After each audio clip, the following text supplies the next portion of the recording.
I guess for many people, what gives life meaning is their perceived relationship to God. For those who believe in God, the meaning of life is to be found in the believer's relationship to God, however that is understood. It might be, for example, that a Christian would say that their purpose in life is to fulfill God's plans for them. So, on this way of understanding meaning, one being, God, has a plan, and the meaning of your existence would be found by your attempting to fulfill that plan. But then that might raise a philosophical question about how God's life were to be understood. After all, if you need to have some other being who has a plan in order for your life to have meaning, does God need to have some other being who has plans for God? Is God's life only meaningful because God is fulfilling some higher plan? That seems a strange way, and certainly not a natural way for Christians to understand the divine being. So God's life, on a more traditional view of things, would be meaningful and purposeful just because God is who God is. God's life just has its own meaning, as it were. But then if we can say that about God's life, couldn't we say that about human lives? Might not human lives just have their own meaning, as it were, built in? So there's an interesting question there about how we understand meaning.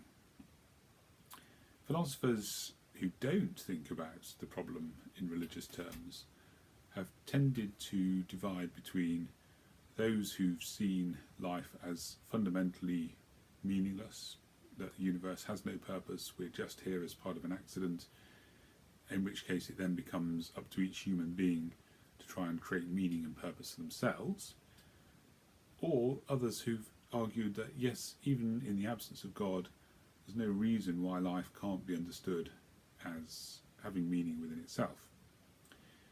So one philosopher who took the first view, that life is objectively absurd but we can still create our own meaning, was the French existentialist thinker Albert Camus. And Camus considered a famous Greek myth, the myth of Sisyphus. You perhaps know the story. Sisyphus, as a punishment from the gods, was condemned to roll rocks up a hill, only for them to roll back down again, and then he repeated this throughout all eternity.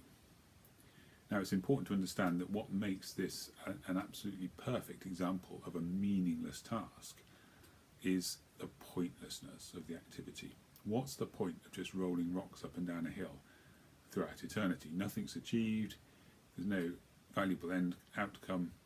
It seems to be an utterly meaningless and pointless activity. Well, if we take that as a baseline of a pointless life, could it nonetheless be turned into something meaningful? The American philosopher Richard Taylor suggested a couple of ways in which it could. One way was that the rocks could be used, when they were put on the top of the hill, to build a beautiful temple. So this would tie in with the idea that the meaning of life is to be found by achievement, by our creative endeavours. But then you might say, well, yes, but even if you build a temple, what's the difference between that and just rocks going up and down the hill? Because eventually the temple will collapse and there'll be nothing left, and the world will be no different from a world in which the temple never existed. But someone might respond to that and say, well, okay, but does something have to last forever in order for it to be meaningful? Couldn't there be things which are meaningful even though they're not permanent?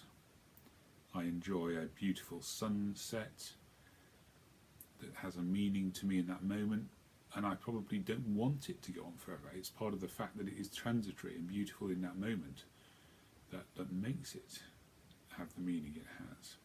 So it's not clear that something has to last forever in order to have a meaning. So that was one way in which Taylor thought meaning could come into life. Another way, which is interesting to think about, is this. He said, maybe the gods is a kind of mercy to Sisyphus, poor Sisyphus, with this meaningless life. Maybe they implant within him the desire to roll rocks up the hill. So he loves doing it. He just wants to spend his whole life rolling rocks up the hill and letting them roll back down again. And now, on that view, far from a pointless life, Sisyphus has a perfect life on one view of perfection, because he's doing exactly what he wants throughout all eternity. What could be better than that? Well, how do we respond to that? Do we think that a life where you fulfill a desire, which is in a sense pretty empty, pretty futile, is that a meaningful life? This issue was nicely explored by the American philosopher Robert Nozick through his experience machine thought experiment. So we know of the stories of computers which are connected to brains to create virtual reality simulations. And Nozick gave these stories a kind of twist. Imagine, he said, that you've got the option of plugging into a simulation, a virtual reality simulation run on a computer, which will simulate a perfect life, however you understand perfection. Whatever you think would make your life absolutely, completely fulfilling, whether it's great sporting achievement or getting huge amounts of money, discovering a cure for cancer, whatever your understanding of the perfect life is, you'll get that. But it's not real. It's only run on a simulation. You'll never know this because you'll never wake up from the simulation, but it won't be a real life. Would you choose to plug in? Now, it's interesting that when asked this question, it's by no means universal that people do decide to plug in. There's a widespread feeling that if you plugged into the experience machine, even though you'd have the illusion of enjoying a rich and perfect and meaningful life, something wouldn't be quite right. Something would be lost.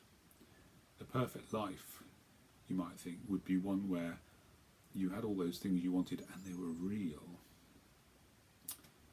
So if Nozick is right, or if Nozick's thought experiment is on the right lines, it suggests to us that there's more to an ideal life than simply the fulfillment of desires. We're after something else, whether it's control, freedom, authenticity, reality, something more than just a life in which our desires are fully satisfied. Seems to be a requirement for the ideal life. So, there we have it. However you want to think about this question, there are some pretty intriguing puzzles and some excellent philosophical resources for exploring the concept of the meaning of life. And for me at least, that's part of what gives life its meaning.